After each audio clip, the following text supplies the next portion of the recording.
ایک बुज़ुर्ग थे जो मक्का मुअज़्ज़मा जाने का इरादा किया। लेकिन नाज़रीन, इस वीडियो को आप ज़रूर सुनें जो माँ से नाराज़ रहते हैं, जिनकी माँ उससे नाराज़ है, और माँ की बद्दुआ कभी नहीं लेना चाहिए। जो नाज़रीन को मालूम नहीं है माँ की बद्दुआएँ क्या होती है, इस वाक़ये को आप ज़रूर सुनें और इस वीडियो पर आप बने रहें।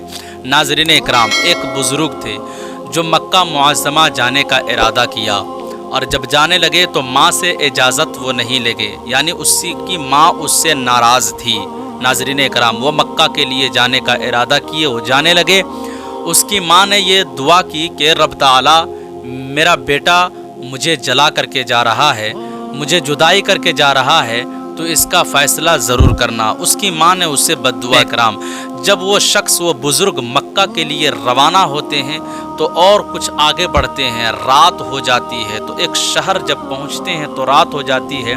करीब में एक मस्जिद रहता है, उसी मस्जिद में वो नमाज़ पढ़ने के लिए रुक जाते हैं। जो ही रात हो जाती है, रात के तारीख़ी में जब वो आराम फरमा रहे थे तो एक चोर उसी महल्ले में, उसी शहर में घुस जाता है, और वो चोर जो है एक घर का चोरी करके भागता है और उसी से रास्ते से जाते हैं। नाज़रीन इकराम, जब चोर मस्जिद के करीब आता है तो वो गायब हो जाता है। उस शहर वाले जितने लोग रहते हैं अनकरीब उसके पास चले आते हैं। लोगों को मालूम होता है कि चोर जो है मस्जिद में चला गया है। नाज़रीन इकराम, जब मस्जिद में देखते हैं तो वही बुज़ुर्ग नमाज पढ़ रहे थे। नाज़रीन इकराम, उसको लोगों ने यही कहा कि यही चोर है, यही चुरा करके यहाँ से भाग रहा था। नाज़रीन इकराम, उसको पकड़ लेने के बाद हाकिम शहर के पास लेकर के चले जाता है, और जाने के बाद कहता है कि इसका फ़ैसला किया जाए, इसके साथ क्या फ़ैसला किया जाए। हाकिम शहर वो बुज़ुर्ग बयान फरमाते हैं कि इनके हाथ और पैर को और आँख को निकाल दिया जाए।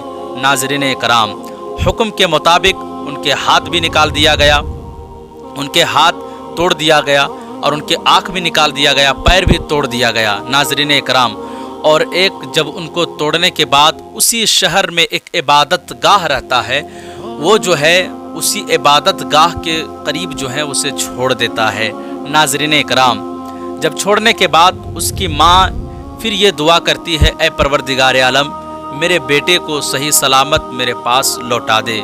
इतना दुआ करने के बाद जो है एक साइल पुकारता है, अर्ज़ करता है कि मैं एक मुसाफिर हूँ, मैं भूखा हूँ, मेरे पास कुछ खाने का नहीं है, अगर आप खिला देते तो बड़ी बेहतर होता, बड़ी अच्छा होता, मैं भूखा हूँ। नाज़रीन इकराम, उनकी माँ ने उससे कहा कि मैं हाथ आगे बढ़ाओ, मैं तुझे खाना खिला दूँगा, हाथ आगे बढ़ाओ कि रोटियाँ दे दूँगा। नाज़रीन इकराम, कहा कि मेरे हाथ टूटे हुए हैं, कहा आगे करीब आ जाओ।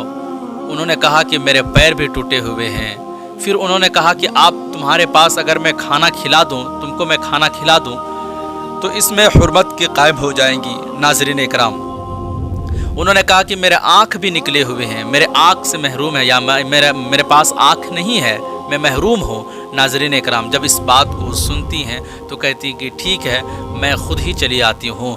वो रोटी और पानी लेकर के उस बुज़ुर्ग के पास पहुँच जाते हैं। जो ही पहुँचना था तो अलबत्ता ये मालूम नहीं होता है कि ये बेटा मेरे ही बेटा है, ये लड़का मेरे ही बेटा है। नाज़रीन इकराम, लेकिन अलबत्ता ये फिर मालूम हो जाता है कि ये लड़का जो सो रहा है, ये लड़का जो हाथ पैर टूटे हुए हैं, आँख निकाला हुआ है, ये मेरे ही बेटा है। नाज़रीन इकराम, जब उनके बेटे ने माँ को पहचान लेता है तो उनसे कहता है कि अम्मी जान, मैं ही तेरा बेटा हूँ, मैं तेरा नफरमान बेटा हूँ। अम्मी जान, मुझे माफ़ फरमा दीजिए, और मुझे जो है रब ताला के बारगाह में आप दुआ कर दीजिए। माँ से अर्ज़ करता है कि अम्मी जान, मैं ही तुम्हारा नाफरमान बेटा हूँ। अम्मी जान पहचान लेती है, और पहचानने के बाद रब ताला के बारगाह में दुआ करती है, फरियाद करती है कि परवरदिगार आलम, दुनिया में अब नहीं रहने का दिल करता है, क्योंकि मेरा बेटे का जो है आँख निकल चुका है। अब मुझे ये चीज़ जो है गवारा नहीं है, लोग मुझे बुरा भला कहे, इसलिए परवरदिगार आलम के बारगाह में वो फरियाद करने लगती है, रब ताला के बारगाह में वो दुआ करने लगती है कि परवरदिगार आलम, मेरे बेटे को और मुझे भी इस दुनिया से विसाल फरमा दे, यानी मौत दे दे। नाज़रीन इकराम, रब ताला के बारगाह में वो फरियाद यूँ ही की कि अल्लाह रब्बुल इज़्ज़त का जो है ये बारगाह में दुआ उनकी कबूल हो जाती है। उसके बाद ماں اور بیٹے کا دونوں کا انتقال ہو جاتا ہے۔ تو ناظرین اکرام، اس ویڈیو سے ہم تمامی حاضرین اور تمام ناظرین کو ان سے یہ سبق حاصل کرنا چاہیے کہ کبھی بھی اپنے ماں سے بغاوت نہ کریں، ماں کی نافرمانی نہ کریں، ماں سے شکوہ و گلہ نہ کریں، ماں سے محبت کریں، باپ کو جو ہے اپنے محبت کریں اور اپنے آپ میں ماں اور باپ کی قدر کرنے کی کوشش کریں، اس لیے کہ ماں کے قدموں کے تلے جنت ہے اور باپ جنت کا دروازہ ہے۔ تو ماں کے اور باپ کے جو ہے دونوں کی ہم عزت کریں تاکہ دنیا بھی میرے لیے اچھی رہے اور آخرت بھی میرے لیے جو ہے اچھا رہے۔